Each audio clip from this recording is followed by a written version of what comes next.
కర్ణాటక రాజ్యంలో గౌరవ కర్ణాటక రాజ్య ముఖ్యమంత్రి సిద్ధరామయ్య గారి ప్రభుత్వం ఎస్సీ రిజర్వేషన్ల వర్గీకరణ మీద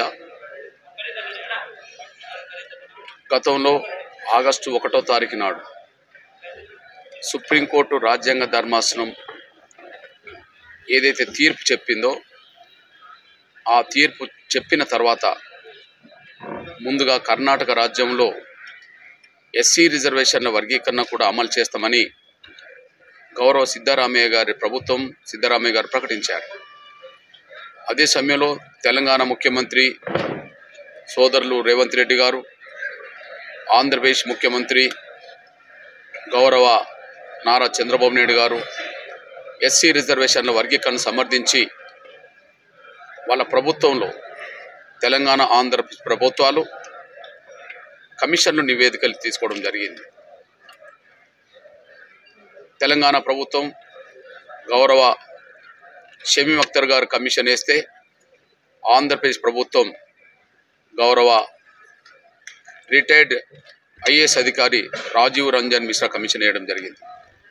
ఆ రెండు కమిషన్ నివేదికలు ఎస్సీ వర్గీకరణ సమర్థించడం వల్ల ఇప్పటికే తెలంగాణ ప్రభుత్వం శాసనసభలో ఆమోదించింది, ఆంధ్రప్రదేశ్ ప్రభుత్వం శాసనసభలో ఆమోదించింది.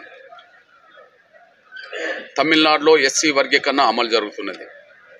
దక్షిణాది రాష్ట్రాల్లో ప్రధానంగా ఎస్సీ రిజర్వేషన్ వర్గీకరణ సమర్థించిన రాష్ట్రాల్లో 4 రాష్ట్రాలు.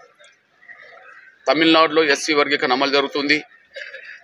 ఆంధ్రప్రదేశ్లో ఎస్సీ వర్గీకరణను శాసనసభ ఆమోదించింది.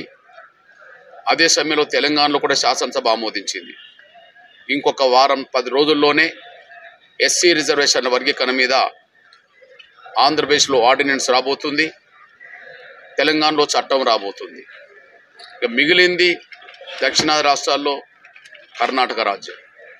కర్ణాటక రాజ్యంలో కూడా కాంగ్రెస్ ప్రభుత్వం, ముఖ్యంగా గౌరవ ముఖ్యమంత్రి సిద్ధరామయ్య గారి ప్రభుత్వం మొదటి నుంచి ఎస్సీ వర్గీకరణకు అనుకూలంగా ఉంది. అందుకు అనుగుణంగా ఒకనాడు గతంలో కాంగ్రెస్ ప్రభుత్వం ఉన్నప్పుడే ఎస్సీ రిజర్వేషన్ల వర్గీకరణ మీద గౌరవ ఎస్ఎం కృష్ణ గారు ప్రభుత్వం ఉన్నప్పుడే జస్టిస్ సదాశివన్ కమిషన్ పడ్డది. కమిషన్ రిపోర్టు వర్గీకరణకు అనుకూలంగా వచ్చినప్పటికీ ఆనాడు ప్రభుత్వాలు కమిషన్ నివేదికను అమలు చేయలేదు.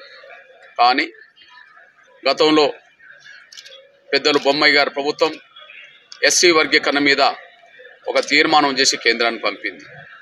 ప్రస్తుతం ఇది ఎస్సీ రిజర్వేషన్ వర్గీకరణ చేసుకునే అధికారం రాజ్యాలకే ఉన్నదని చెప్పి సుప్రీంకోర్టు తీర్పు ఇచ్చిన తర్వాత ఇప్పుడు ఏ రాష్ట్రానికి ఆ రాష్ట్రం వర్గీకరణ ప్రక్రియ ముందుకు సాగుతున్నది. ఇప్పుడు మిగిలింది దక్షిణాది రాష్ట్రాల్లో కర్ణాటక రాజ్యంలో.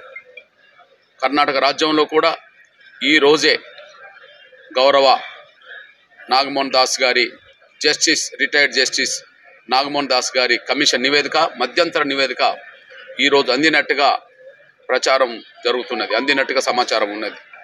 ఈ నివేదిక మీద ఏమాత్రం ఆలస్యం చేయకుండా వెంటనే కేబినెట్ తీర్మానం చేసుకోవాలని, శాసనసభలో దాన్ని ఆమోదించాలని, ఏమాత్రం ఆలస్యం చేయకుండా చట్ట రూపం కూడా తీసుకురావాలని చెప్పి మేము విజ్ఞప్తి చేస్తున్నాం. ఏదైతే ఆది కర్ణాటక ఆది ద్రావిడకు సంబంధించిన సమస్య ఏదైతున్నదో దాన్ని కూడా ఆది కర్ణాటకలో మాదిగ సమాజం ఉన్నది, చలవాది సమాజం కూడా ఉన్నది. ఏ ప్రాంతంలో ఏ సామాజిక వర్గం ఆది కర్ణాటకలో ఉందో ఖచ్చితంగా వాళ్ళని ఆ కులంకు సంబంధించిన దాంట్లోనే చేర్చే విధంగా చలవాదులు, ఒలియా, ఇతర కులాలకు సంబంధించిన వాళ్ళు ఆది కర్ణాటకలో ఉంటే వాళ్ళను ఆ గ్రూప్లోనే చేర్చే విధంగా, అదే సమయంలో ఆది కర్ణాటక గ్రూప్లో మాదిగలు ఉంటే అది మాదిగ గ్రూప్లో చేర్చే విధంగా భవిష్యత్తులో నిర్ణయం తీసుకోవాల్సిన అవసరం ఉన్నదని చెప్పి మేము రాజ్య ప్రభుత్వానికి, గౌరవ సిద్ధరామయ్య గారి ప్రభుత్వానికి విజ్ఞప్తి చేస్తున్నాం. కాకపోతే ఇప్పటికే బ్యాక్లాగ్ పోస్టులు పెండింగ్లు ఉన్నందున, అదే సమయంలో నోటిఫికేషన్లు ఆగినందున ఇంకా ఏమాత్రం ఆలస్యం చేయకుండా ఎస్సీ వర్గీకరణ ప్రక్రియ సంపూర్ణంగా పూర్తి చేయాలని చెప్పి నేను గౌరవ రాజ్య కర్ణాటక రాజ్య ముఖ్యమంత్రి గౌరవ సిద్ధరామయ్య గారికి విజ్ఞప్తి చేస్తున్నాం. తెలంగాణలో ప్రక్రియ ముందుకు సాగుతున్నది. ఆంధ్రప్రదేశ్ ప్రభుత్వం ముందుకు సాగుతున్నది. రేపో మాపో ఆర్డినెన్సులు చట్టాలు రాబోతున్న సమయంలో ఇక కర్ణాటక రాజ్యంలోనే మాదిగ జాతి యావత్తు వర్గీకరణ కోసం ఎదురు చూస్తున్న సమయంలో ఏమాత్రం ఆలస్యం చేయకుండా వర్గీకరణను సంపూర్ణంగా పూర్తి చేయాలని చెప్పి రాజ్య ముఖ్యమంత్రి గౌరవ సిద్ధరామయ్య గారికి విజ్ఞప్తి చేస్తున్నాం. ఖచ్చితంగా ఆయన వర్గీకరణ చేస్తారని చెప్పి ఆశిస్తున్నాం.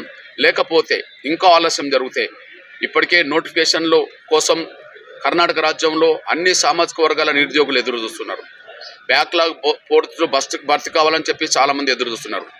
కర్ణాటక రాజ్యంలో అన్ని వర్గాల నిరుద్యోగులకు న్యాయం జరగాలంటే ముందు వెంటనే వర్గీకరణ ప్రక్రియ పూర్తి కావాలి. బ్యాక్లాగ్ పోస్టులు పూర్తి కావాలంటే అంతకుముందు వర్గీకరణ జరగాలి.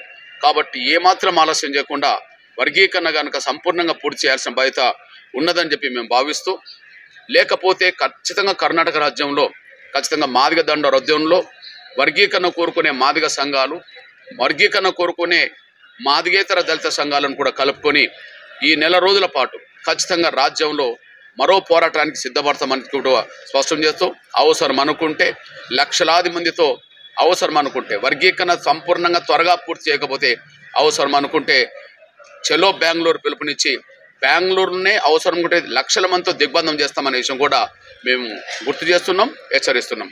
ఆ పరిస్థితి రాకముందే చలో బెంగళూరు పిలుపు ఇవ్వకముందే, బెంగళూరు ముట్టడి జరగకముందే ఎస్సీ రిజర్వేషన్ల వర్గీకరణ ప్రక్రియ సంపూర్ణంగా పూర్తి చేస్తే అది మాదిగలకు మేలు, ప్రభుత్వానికి మేలు. లేకపోతే ఖచ్చితంగా రాజ్యంలో పోరాటం, యుద్ధం తప్పదనే విషయం కూడా సిద్ధరామయ్య ప్రభుత్వానికి గుర్తు చేస్తున్నాం. సార్, ఈరోజు వచ్చారు బెంగళూరుకి, సీఎంకి ఏమన్నా మీరు మీట్ చేస్తారా? ఖచ్చితంగా ఈరోజు రాత్రికి కానీ లేదా రేపు ఉదయం కానీ మాదిగ సామాజిక వర్గం సంబంధించిన మంత్రులు, ఎమ్మెల్యేలు, ఎంపీలతోని అదే సమయంలో పార్టీలకు అతీతంగా మాదిగ పెద్దలందరితోటి ఈరోజు రాత్రికి కానీ రేపు సమావేశం ఏర్పాటు చేసి వాళ్ళందరినీ కలుపుకొని ఖచ్చితంగా సిద్ధరామయ్య గారిని కలవడానికి మా ప్రయత్నం చేస్తాం. అయితే మా మునియప్ప గారు రాజ్యంలో మంత్రిగా ఉన్నాడు, తిమ్మాపూర్ కూడా మంత్రిగా ఉన్నారు, మా ఎమ్మెల్యేలు, ఎంపీలు ఉన్నారు, పార్టీలు ఉన్నాయి. అందరినీ కలుపుకొని ఒక నిర్ణయానికి వచ్చి సిద్ధరామయ్య గారి ప్రభుత్వంతో ఒక తేదీ తీసుకొని టైం తీసుకొని కలవడానికి ప్రయత్నం చేస్తాం. సార్, బెంగళూరు ఫ్రీడమ్ పార్క్లో మీరు మాదిగ దండ ద్వారా ఎంఆర్పిఎస్ ఒక 10 days పోరాటం చేసి మంచి రెస్పాన్స్ వచ్చేసారు సార్. అందరూ వచ్చి అంతా కలిసి సీఎం దగ్గర పోయి మనవి పత్రం అంతా ఇచ్చి మంచి రెస్పాన్స్ వచ్చింది సార్. దాని గురించి తప్పకుండా మాదిగ జాతి యావత్తు కర్ణాటక రాజ్యంలో వర్గీకరణ జరగాలని కోరుకుంటుంది కనుక ఖచ్చితంగా మా సంఘాలకు సంబంధించిన నాయకత్వం ఎప్పటికప్పుడు అప్రమత్తంగానే కర్ణాటక రాజ్యంలో ఉన్నది. కాకపోతే కర్ణాటక రాజ్యంలో వర్గీకరణ ప్రక్రియ ఖచ్చితంగా సిద్ధరామయ్య గారి ప్రభుత్వం వెంటనే చేయక తప్పదని మేము భావిస్తున్నాం. కాకపోతే ఆలస్యం చేయకుండా జరగాలని కోరుకుంటున్నాం. ఇప్పటివరకు పోరాటంలో ఎవరైతే ముందుకున్నారో వాళ్ళందరినీ మనస్ఫూర్తిగా మాదిగ జాతి పక్షాన్ని అభినందిస్తున్నాను నేను. ಸನ್ಮಾನ್ಯ ಶ್ರೀ ಮಂದಕೃಷ್ಣ ಮಾದಿಗಣ್ಣವರು ಅಂಬೇಡ್ಕರ್ ಭವನದಲ್ಲಿ ಇವತ್ತು ಖುದ್ದಾಗಿ ತಾವೇ ಅಖಾಡಕ್ಕಿಳಿದಿದ್ದಾರೆ ಹೋರಾಟಕ್ಕೆ. ಎಸ್ ಸಿ ವರ್ಗೀಕರಣ ಅತಿ ಶೀಘ್ರದಲ್ಲಿ ಮುಖ್ಯಮಂತ್ರಿ ಸಿದ್ದರಾಮಯ್ಯನವರು ತೀರ್ಮಾನ ತೆಗೆದುಕೊಳ್ಬೇಕು. ಈಗಾಗಲೇ ನಾಗಮೋಹನ್ ದಾಸ್ ಆಯೋಗ ಅಧ್ಯಕ್ಷರು ಇವತ್ತು ವರದಿ ಕೊಟ್ಟಿದ್ದಾರೆ ಮುಖ್ಯಮಂತ್ರಿಯವರಿಗೆ. ಆದಷ್ಟು ಬೇಗನೆ ಮಧ್ಯಂತರ ವರದಿಯನ್ನು ಕೊಟ್ಟಿದ್ದಾರೆ. ಆದಷ್ಟು ಬೇಗನೆ ಎಸ್ ಸಿ ವರ್ಗೀಕರಣ ಮಾಡಬೇಕು. ಮಾಡದಿದ್ದ ಪಕ್ಷದಲ್ಲಿ ಇಡೀ ಬೆಂಗಳೂರು ನಗರದಲ್ಲಿ ಲಕ್ಷಾಂತರ ಜನ ಸೇರಿಸಿ ದಿಗ್ಬಂಧನ ಕಾರ್ಯಕ್ರಮ ಹಮ್ಮಿಕೊಳ್ಬೇಕಾದಂತೇಳಿ ಸರ್ಕಾರಕ್ಕೆ ಎಚ್ಚರಿಕೆ ಕೊಟ್ಟಿದ್ದಾರೆ. ಇವತ್ತು ಮುಖ್ಯಮಂತ್ರಿಯವರ ಅಪಾರ್ಟ್ಮೆಂಟ್ ಕೊಟ್ಟಿಲ್ಲ. ಆಕಸ್ಮಿಕ ನಮ್ಮ ಮಂತ್ರಿಗಳು ಕೆ.ಎಚ್. ಮುನಿಯಪ್ಪನವರಾಗಿರ್ಬೋದು, ಆರ್ ವಿ ತಿಮ್ಮಪ್ಪನವರಾಗಿರ್ಬೋದು, ನಮ್ಮ ಹಾಲಿ ಸಚಿವರು ಎಲ್ಲ ಸಮ್ಮುಖದಲ್ಲಿ ನಮ್ಮ ಸಮುದಾಯದ ಸಚಿವರುಗಳ ಅವರ ಸಮ್ಮುಖದಲ್ಲಿ ಏನಾದರೂ ಅಪಾರ್ಟ್ಮೆಂಟ್ ಕೊಟ್ಟರೆ ಮುಖ್ಯಮಂತ್ರಿಗೆ ಭೇಟಿ ಆಗಲಿಕ್ಕೆ ಸನ್ಮಾನ್ಯ ಮಂದಕೃಷ್ಣ ಮಾದಿಗಣ್ಣವರ ಜೊತೆಯಲ್ಲೇ ನಮ್ಮ ರಾಜ್ಯ ಟೀಮ್ ಇರುತ್ತದೆ. ನಾವೆಲ್ಲರೂ ಒಟ್ಟಾರೆ ಮತ್ತೊಂದು ಸಲ ಮುಖ್ಯಮಂತ್ರಿಗೆ ಮನವರಿಕೆ ಮಾಡಿಕೊಳ್ಳಕ್ಕೆ ಕೃಷ್ಣಣ್ಣವರು ಹೋಗ್ತಾರೆ. ಬೆಂಗಳೂರು ಫ್ರೀಡಮ್ ಪಾರ್ಕಲ್ಲಿ 8ರಿಂದ 10 ದಿವಸ ಮಾದಿಗ ದಂಡೋರ MRPS ಬಹಳಷ್ಟು ಹೋರಾಟ ಮಾಡಿದೆ. ಮುಖ್ಯಮಂತ್ರಿಗಳಾಗಲಿ ಉಪಮುಖ್ಯಮಂತ್ರಿಗಳಾಗಲಿ ಯಾವುದೇ ಒಂದು ನಿಮ್ಮ ಮಂತ್ರಿ ಸಮುದಾಯದವರು ಭಾಳ ಗುಡ್ ರೆಸ್ಪಾನ್ಸ್ ಕೊಟ್ಟಿದ್ದಾರೆ, ಭಾಳ ಪಾಸಿಟಿವ್ ಆಗಿ ಮಾತಾಡಿದ್ದಾರೆ. ಅದ್ರ ಬಗ್ಗೆ ಒಂದು 2 ನಿಮಿಷ ಮಾತಾಡಿ ಸರ್. ಈಗಾಗಲೇ ನಾವು ಮುಖ್ಯಮಂತ್ರಿಯವರಿಗೆ ಭೇಟಿಯಾಗಿದ್ದೀವಿ 10ನೇ ತಾರೀಕು. ಮುಖ್ಯಮಂತ್ರಿ ಖುದ್ದಾಗಿ ಹೇಳಿದರೆ ನ್ಯಾಯಮೂರ್ತಿ ಸದಾಶಿವ ನಾಗಮೋಹನ್ ದಾಸ್ ಆಯೋಗದ ವರದಿಯನ್ನು ತಕ್ಷಣ ತರಿಸ್ಕೊಂಡು ಒಳ ಮೀಸಲಾತಿ ಜಾರಿ ಮಾಡ್ತಾನೆ ಅಂತೇಳಿ ಭರವಸೆ ಕೊಟ್ಟಿದ್ದರು ಮುಖ್ಯಮಂತ್ರಿಯವರು ವಿತಿನ್ 1 ವಾರ ಒಳಗೆ ಅಂತೇಳಿ. ಇವತ್ತು 25ರಂದು ಇವತ್ತು 25ರಂದು ನಾವು ಮತ್ತೊಂದು ಸಲ ಅಖಾಡಕ್ಕೆ ಇಳಿಯಲಿಕ್ಕೆ ನಮ್ಮ ಮಂದಕೃಷ್ಣ ಮಾದಿಗಣ್ಣವರು ಕರ್ನಾಟಕ ರಾಜ್ಯಕ್ಕೆ ಬಂದಿದ್ದಾರೆ. ಅವರ ಮಾರ್ಗದರ್ಶನದಲ್ಲಿ SC ವರ್ಗೀಕರಣ ಈಗಾಗಲೇ ಆಂಧ್ರ, ತೆಲಂಗಾಣ, ಹರಿಯಾಣ, ತಮಿಳುನಾಡು ರಾಜ್ಯಗಳಲ್ಲಿ ಜಾರಿಯಾಗಿದೆ. ಅದೇ ರೀತಿ ಕರ್ನಾಟಕದಲ್ಲಿ ಜಾರಿಯಾಗಬೇಕಂತ ಅವರ ಒತ್ತಡ ಇದೆ. ಹಾಗಾಗಿ ಮಾನ್ಯ ಮುಖ್ಯಮಂತ್ರಿಯವರು ಕೂಡಲೇ ಸ್ಪಂದಿಸಿದ್ರೆ ನಾವು ಸ್ವಾಗತ ಮಾಡ್ತೀವಿ, ಅಭಿನಂದಿಸ್ತೀವಿ ಮುಖ್ಯಮಂತ್ರಿಯವ್ರನ್ನು. ಒಂದು ವೇಳೆ ವಿಳಂಬ ನೀತಿ ಅನುಸರಿಸಿದ್ರೆ ಮುಂದಿನ ದಿನಗಳಲ್ಲಿ ಲಕ್ಷಾಂತರ ಜನ ಸೇರಿ ದಿಗ್ಬಂಧನ ಕಾರ್ಯಕ್ರಮ ಹಾಕೊಳ್ಬೇಕು. ಸರ್, ಒಂದು ಸ್ಮಾಲ್ ಪ್ರಶ್ನೆ. ಮಂದಕೃಷ್ಣ ಮಾದಿಗಣ್ಣವರು, ನೀವು ಎಲ್ಲ ಒಂದು CM ಅವ್ರ ಅಪಾಯಿಂಟ್ಮೆಂಟ್ ತಗೊಂಡು ಒಂದು 2 ನಿಮಿಷ ಮಾತಾಡಿ ಏನಾದೊಂದು ಪರಿಹಾರ ಇಲ್ಲ ಕಂಡುಕೊಳ್ತೀವಿ. ಪರಿಹಾರ ಅವ್ರು ಮಾಡ್ತೀವಿ ಅಂತ ನಾವು ಯಾವುದೇ ಹೋರಾಟಕ್ಕೆ ಇಳಿಯಲ್ಲ.